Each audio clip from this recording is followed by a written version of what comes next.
Hello दोस्तों, मैं Y Singh स्वागत करता हूं आप सभी का आपके अपने यूट्यूब चैनल रेवन स्टडी में। दोस्तों, आज मैं आप सबके लिए लाया हूं जीके मॉक टेस्ट का भाग 30। दोस्तों, इसके पहले भाग 29 हमारे पूरे कंप्लीट हो चुके हैं। आशा करता हूं कि आप लोगों ने भी काफ़ी अच्छे से समझे होंगे, पढ़े होंगे। दोस्तों, तो देखते हैं आज के यानी कि भाग 30 के सवाल। पहला सवाल है हमारा, भारतीय राष्ट्रीय कांग्रेस का सबसे कम उम्र में अध्यक्ष कौन बना? तो दोस्तों, भारतीय राष्ट्रीय कांग्रेस का सबसे कम उम्र में अध्यक्ष अबुल कलाम आज़ाद बने थे। ठीक है दोस्तों। अच्छा, ये तो हमारा आंसर हो गया। थोड़ा सा इनके बारे में समझ लेते हैं। ये बने, अगर अधिवेशन पूछा जाए आपसे तो कौन से अधिवेशन में बने थे? ये अधिवेशन था 1923। और 24 में कौन बना था दोस्तों? याद करो जरा। 1923 का विशेष अधिवेशन था दिल्ली में।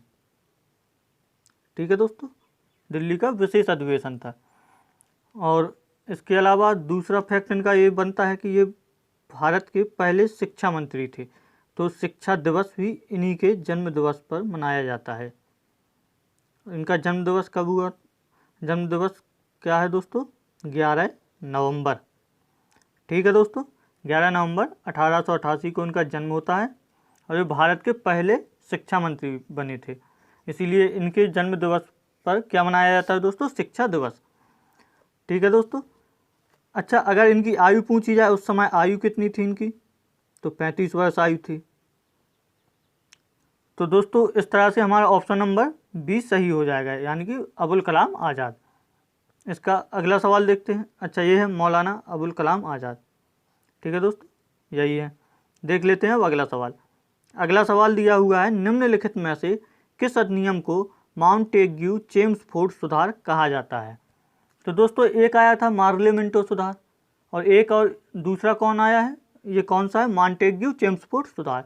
तो उसमें पूछा गया है कि कौन सा अधिनियम था जिसको मॉन्टेग्यू चेम्सफोर्ड सुधार कहा जाता है। तो दोस्तों, वो है भारत शासन अधिनियम 1919। इसमें दोस्तों है मॉन्टेग्यू भारत सचिव हैं, भारत सचिव। ठीक है दोस्तों। और चेम्सफोर्ड उस समय के वायसराय। ये भी याद रखना आप लोग कि चेम्सफोर्ड कौन था? वायसराय था, और मॉन्टेग्यू भारत सचिव। अब थोड़ी सी चर्चा कर लेते हैं इसके बारे में। इसके बारे में क्या था दोस्तों? मतलब इसमें क्या क्या प्रावधान थे। जैसे एक तो था प्रांतों में द्वैध शासन की शुरुआत। प्रांतों में द्वैध शासन की शुरुआत। ठीक है दोस्तों। और अगला था, एक और था कि प्रत्यक्ष केंद्र में, यानी कि जो आज का लोकसभा है वर्तमान का, केंद्र में प्रत्यक्ष निर्वाचन, यानी कि डायरेक्ट वोटिंग। तो इसमें महिलाओं को भी अधिकार दिया जाता है। उसके अलावा केंद्र में द्विसदन व्यवस्था, 2 सदन भी केंद्र में बनाए गए थे, और भी काफ़ी सारे थे। तो दोस्तों, इस तरह से ऑप्शन नंबर बी हमारा सही आंसर हो जाएगा। आंसर क्या रहेगा? भारत शासन अधिनियम 1919। देखते हैं अब अगला सवाल। अगला सवाल है दोस्तों, मौर्य शासन में समाहर्ता नामक पद का संबंध निम्न में से किससे होता था? पूछा गया है, ये जो समाहर्ता शब्द लिखा हुआ है ना दोस्तों, ये जो समाहर्ता पद है ये किस विभाग से संबंधित था? तो दोस्तों, समाहर्ता पद सेनापति से भी नहीं था, राजस्व अधिकारी था। राजस्व का लेखा जोखा, जो राजस्व का सबसे बड़ा अधिकारी था, उसको क्या कहते थे मौर्य काल में? समाहर्ता। तो इस तरह से ऑप्शन नंबर बी हमारा सही आंसर होगा। देखते हैं अब अगला सवाल। अगला सवाल है दोस्तों, मिलन 2020 या 2020 नौसैनिक अभ्यास की मेजबानी निम्न में से किस शहर को करनी थी? तो दोस्तों, मिलन 2020 नौसैन्य अभ्यास ये स्थगित कर दिया गया था कोविड-19 की वजह से, क्योंकि ये मार्च में होना था, मध्य मार्च में इसकी शुरुआत होनी थी। और इसमें 40 देशों की नेवी सेना, यानी कि 40 देशों की सेनाएं भाग ले रही थी। ठीक है दोस्तों। और अच्छा, मिलन का फुल फॉर्म क्या होता है? मल्टीलेटरल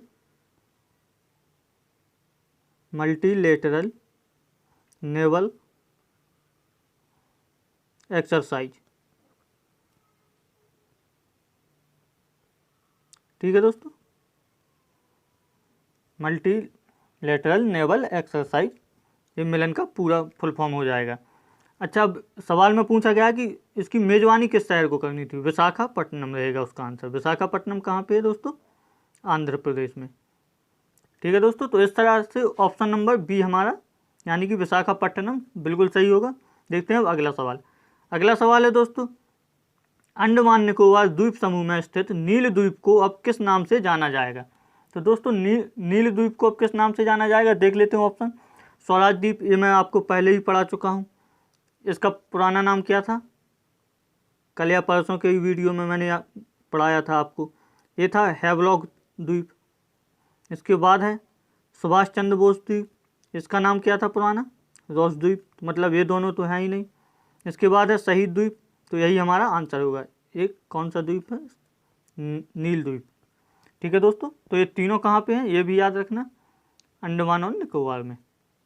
ठीक है दोस्तों, अगला है अब्दुल कलाम द्वीप दिया गया है हमको।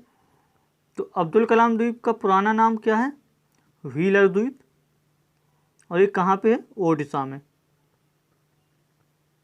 ये भी याद रखना दोस्तों आप लोग, ओडिशा में कौन सा है, अब्दुल कलाम द्वीप। अब तो इस तरह से ऑप्शन नंबर सी हमारा सही हो जाएगा, यानी कि सही आंसर क्या होगा, शहीद द्वीप। नील द्वीप को अब किस नाम से जाना जाएगा, शहीद द्वीप। देखते हैं अब अगला सवाल। अगला सवाल है दोस्तों, चर्चित सबरीमाला मंदिर देश के किस राज्य में स्थित है। तो दोस्तों भगवान अयप्पा का मंदिर किसका है, अयप्पा भगवान का मंदिर कहाँ पे है, ये केरल में। तो ऑप्शन नंबर डी यानी कि केरल हमारा सही आंसर होगा। देखते हैं अब अगला सवाल। अगला सवाल है हमारा, ये सबरीमाला मंदिर है।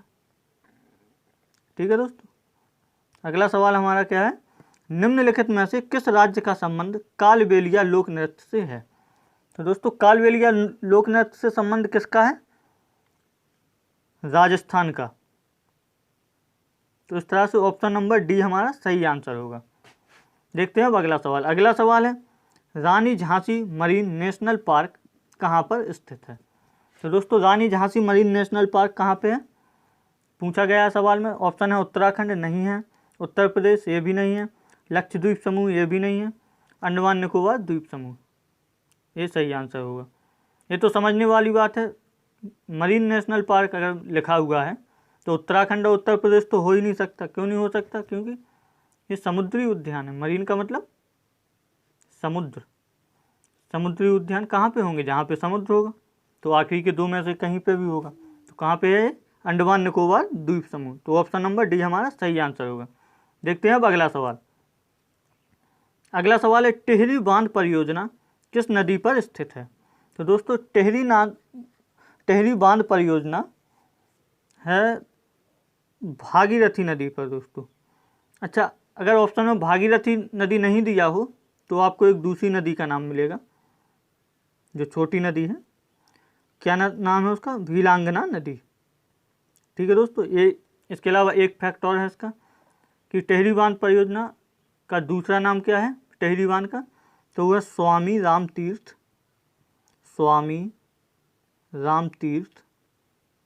सागर बांध। ये एक्स्ट्रा फैक्ट है दोस्तों, नोट कर लेना आप लोग, स्वामी राम तीर्थ सागर बांध। तो इस तरह से टिहरी बांध परियोजना किस नदी पर है, भागीरथी नदी और भीलांगना नदी पर। तो ऑप्शन नंबर सी हमारा सही आंसर होगा। देखते हैं अब अगला सवाल। अगला सवाल है, सामान्य ट्यूबलाइट में कौन सी गैस होती है। तो दोस्तों सामान्य ट्यूबलाइट में कक्षा 10वीं में भी आपने पढ़ा होगा, ऑर्गन के साथ मरकरी वेपर। तो इस तरह से ऑप्शन नंबर बी हमारा सही आंसर होगा। देखते हैं अब अगला सवाल। अगला सवाल है दोस्तों, शब्द फ्लोरिकल्चर निम्न में से किसके लिए प्रयोग किया जाता है। तो फ्लोरिकल्चर किसके लिए होता है दोस्तों, फ्लोरिकल्चर दोस्तों फूलों की खेती को कहते हैं। या इस तरह से पूछ लिया जाए फूलों की खेती को क्या कहा जाता है, तो क्या बोलेंगे दोस्तों हम, फ्लोरिकल्चर। तो इस तरह से ऑप्शन नंबर बी हमारा सही आंसर होगा। देखते हैं अब अगला सवाल। अगला सवाल है दोस्तों, हाल ही में जारी हुई सोशल मोबिलिटी इंडेक्स में भारत का स्थान कौन सा है। तो दोस्तों सोशल मोबिलिटी इंडेक्स यानी कि गतिशीलता सूचकांक में भारत का स्थान पूछा गया है, और ये सूचकांक जारी किसने किया? WEF, यानी कि कल मैंने बताया था WEF वर्ल्ड इकोनॉमिक फोरम, इसने ये पहली बार आया है, इसलिए कुछ ज़्यादा इम्पोर्टेंट हो जाता है परीक्षा की दृष्टि से। ये पहला इंडेक्स ही आया इस तरह का। तो इसमें पूछा गया है भारत का स्थान कौन सा है। तो दोस्तों थोड़ी सी चर्चा कर लेते हैं इसके बारे में। ये आया क्यों है, मतलब इसमें क्या बताया जाता है? इसमें बताया जाता है कि जो बच्चे हैं उनका जीवन स्तर उनके माता पिता की अपेक्षा उच्चतर है या निम्नतर। तो क्या देखा जाता है इसमें? जो बच्चे हैं उनका जीवन स्तर उनके माता पिता की अपेक्षा अगर उच्चतर है तो उतनी अच्छी रैंक आएगी, अगर निम्नतर है तो नीची रैंक आएगी। ठीक है दोस्तों, तो ये तो इसके बारे में हो गया, यानी कि सामाजिक गतिशीलता बनी रहनी चाहिए, इसका अर्थ ये हुआ। तो अब इस पे अगला पॉइंट क्या है इसका? अगर पहला यानी कि फर्स्ट नंबर पे कौन आया है, तो वो आया है दोस्तों डेनमार्क। ये तो अब इसके बारे में हो गया। अब थोड़ा सा सवाल देखते हैं। सवाल में क्या लिखा है? सोशल मोबिलिटी इंडेक्स में भारत का स्थान, यानी कि भारत का स्थान पूछा गया है। तो दोस्तों भारत का स्थान था 76, यानी कि 76वां। और कुल देश कितने थे ये भी याद रखना, 82 देशों में भारत का 76वां स्थान आया था दोस्तों। ठीक है, तो इस तरह से ऑप्शन नंबर सी हमारा सही आंसर होगा। देख लेते हैं अब अगला सवाल। अगला सवाल है दोस्तों, जनता द्वारा प्रत्यक्ष रूप से चुने गए सदन को क्या कहते हैं? बिल्कुल सरल है, बिल्कुल ही सरल है दोस्तों, बहुत ज़्यादा सरल सवाल है कि जो जनता द्वारा प्रत्यक्ष रूप से चुने गए सदन को क्या कहते हैं? लोकसभा। बिल्कुल सही। एक चीज़ नोट करना दोस्तों कि इसमें संसद पर टिक मत कर लेना, क्योंकि संसद एक अलग चीज़ होती है। संसद का मतलब क्या होता है? संसद बराबर क्या होता है? लोकसभा प्लस राज्यसभा प्लस राष्ट्रपति। संसद का अर्थ क्या होता है? लोकसभा, राष्ट्रपति और राज्यसभा, इन तीनों को मिलाकर क्या बनता है? संसद। तो इसका आंसर क्या हो जाएगा? ऑप्शन नंबर ए, यानी कि लोकसभा। देखते हैं अब अगला सवाल। अगला सवाल है, भारत स्वतंत्रता अधिनियम 1947 को ब्रिटिश सम्राट की स्वीकृति कब मिली? इसी को क्या कहा गया है? 3 जून प्रस्ताव या योजना। ठीक है दोस्तों, तो पूछा गया कि इसकी स्वीकृति कब मिली।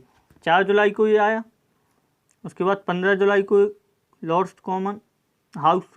हाउस, यानी कि जो उनका संसद के सदन में पेश हुआ इंग्लैंड की पार्लियामेंट में। उसके बाद 18 जुलाई को इस पर मोहर लगा दी गई। मतलब 18 जुलाई को क्या क्लियर हो गया कि भारत स्वतंत्र देश होगा। ठीक है दोस्तों, तो ऑप्शन नंबर डी हमारा सही आंसर होगा। देख लेते हैं अब अगला सवाल। अगला सवाल है, जनगणना 2011 के अनुसार न्यूनतम जनघनत्व वाला राज्य कौन सा है? तो दोस्तों न्यूनतम जनघनत्व वाला राज्य कौन सा है? अरुणाचल प्रदेश। ठीक है, पहले पे कौन था दोस्तों? मैं बता चुका हूँ, अगर आप लोगों को याद हो तो कमेंट में ज़रूर बताना। अरुणाचल प्रदेश कितना है जनघनत्व उनका? 72 व्यक्ति प्रति वर्ग किलोमीटर, यानी कि 1 वर्ग किलोमीटर में कितने लोग रहते हैं यहाँ पे? 72, यानी कि 72। तो इस तरह से ऑप्शन नंबर डी हमारा सही आंसर होगा। देखते हैं अब अगला सवाल। अगला सवाल है, निम्नलिखित में से किस जीव में रक्त नहीं पाया जाता है?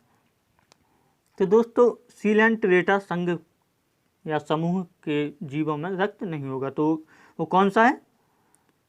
मैं लिख देता हूँ यहाँ पे, अगर आप लोगों को कठिनाई हो रही हो सुनने में। सीलेंटरेटा संघ के, और इसमें से कौन सा है इनका? ये ऑप्शन नंबर हाइड्रा, यानी कि ऑप्शन नंबर बी हमारा सही होगा। हाइड्रा में रक्त नहीं पाया जाता है, तो ऑप्शन नंबर बी हमारा सही होगा। देख लेते हैं अगला सवाल। अगला सवाल है, निम्नलिखित में से झंडा समिति का अध्यक्ष कौन था? पुरानी परीक्षा में पूछा हुआ सवाल है दोस्तों, बहुत, अगर पुराने पेपर उठा के देखेंगे तो काफ़ी परीक्षा में आया हुआ सवाल है कि झंडा समिति का अध्यक्ष कौन था। तो दोस्तों झंडा समिति का अध्यक्ष JB कृपलानी थे। अच्छा, JB कृपलानी के बारे में एक फैक्ट और बनता है कि JB कृपलानी का नाम एक जगह और आता है, जो परीक्षा में पूछा गया सवाल है। वो कौन सा है कि जब 15 अगस्त 1947, यानी कि बिल्कुल आसान भाषा में कहा जाए कि भारत की स्वतंत्रता के समय कांग्रेस के अध्यक्ष कौन थे? JB कृपलानी थे वो। ठीक है दोस्तों, याद रखना ये भी। तो इस तरह ऑप्शन नंबर डी हमारा सही हो जाएगा। देख लेते हैं अगला सवाल। अगला सवाल है, निम्नलिखित में से किस विटामिन का रासायनिक नाम एस्कोर्बिक है? तो दोस्तों किस विटामिन का नाम है एस्कोर्बिक? तो देख लेते हैं ऑप्शन, फिर से रिवीजन भी हो जाएगा आप लोगों का कि ये सवाल काफ़ी बार डाल चुका हूँ। विटामिन का रासायनिक नाम आते रहते हैं पेपर में। विटामिन ए कौन सा है? रेटिनॉल। B7 का क्या नाम है? बायोटीन। बायोटीन। अगला है विटामिन सी। तो दोस्तों ये इसका नाम क्या होगा? एस्कॉर्बिक। यानी कि इसका आंसर क्या हो जाएगा हमारा? Option number C. अब अगला देख लेते हैं विटामिन के। विटामिन के का रासायनिक नाम क्या हो जाता है? फ्लिक्वोनॉन या फ्लिक्वोनान। ठीक है दोस्तों, तो एस्कॉर्बिक किसका रासायनिक नाम है दोस्तों? विटामिन सी का। यानी कि ऑप्शन नंबर सी हमारा सही आंसर होगा। देख लेते हैं अब अगला सवाल। अगला सवाल है विश्व रिफ्यूजी दिवस या शरणार्थी दिवस कब मनाया जाता है? तो दोस्तों ये 20 जून को मनाया जाता है। यूएन के तत्वाधान में 20 जून। यानी कि राइट आंसर क्या होगा दोस्तों हमारा? सी। देख लेते हैं अगला सवाल। अगला सवाल है और आज का आखिरी सवाल भी है। पुस्तक Wuhan diary dispatches from a quarantine city के लेखक कौन है? तो वुहान डायरी किस पर लिखी गई है? ये जो वुहान शहर है ना, कोरोना फैला था यहाँ से, ये भी याद रखना। तो उसी के ऊपर एक किताब लिखी गई है और ये ऑनलाइन डायरी लिखी है। सॉरी, किताब नहीं, डायरी है। इसके लेखक का नाम पूछा है, तो इसके लेखक चाइना से ही है। कौन है? फांग। तो ऑप्शन नंबर सी हमारा सही आंसर हो जाएगा। देख लेते हैं अब कल का सवाल। आज के सवाल यहीं पर समाप्त होते हैं। कल का सवाल आपसे पूछा गया था एशिया की पहली तेल खदान कहाँ पर है? मैंने बताया था आप लोगों को डिगबोई को ही एशिया की पहली तेल खदान माना जाता है। ठीक है दोस्तों, कहाँ पे? असम में। देखते हैं अब आज का सवाल आपके लिए क्या है। आज का सवाल है आपके लिए, अकबर द्वारा बुलंद दरवाजा का निर्माण कराया गया था। कब कराया गया था? मालवा विजय के उपरांत, पानीपत विजय के उपरांत, गुजरात विजय के उपरांत, अहमदनगर विजय के उपरांत। तो दोस्तों ये सवाल भी आपका पढ़ाया हुआ सवाल है, आप लोगों को मैं पढ़ा चुका हूँ। तो हर रोज़ की तरह इस सवाल का जवाब भी आप लोग कमेंट बॉक्स में देंगे। ठीक है दोस्तों, आज के लिए इतना ही था। कल फिर इसी समय मिलेंगे भाग 31 लेकर। अगर दोस्तों आप लोग चैनल पर नए हैं तो चैनल को सब्सक्राइब कीजिए। वीडियोज पसंद आ रहे हैं तो वीडियो को लाइक कीजिए, दोस्तों के साथ शेयर भी कीजिए। कल फिर मिलते हैं इसी समय। तब तक के लिए दोस्तों धन्यवाद।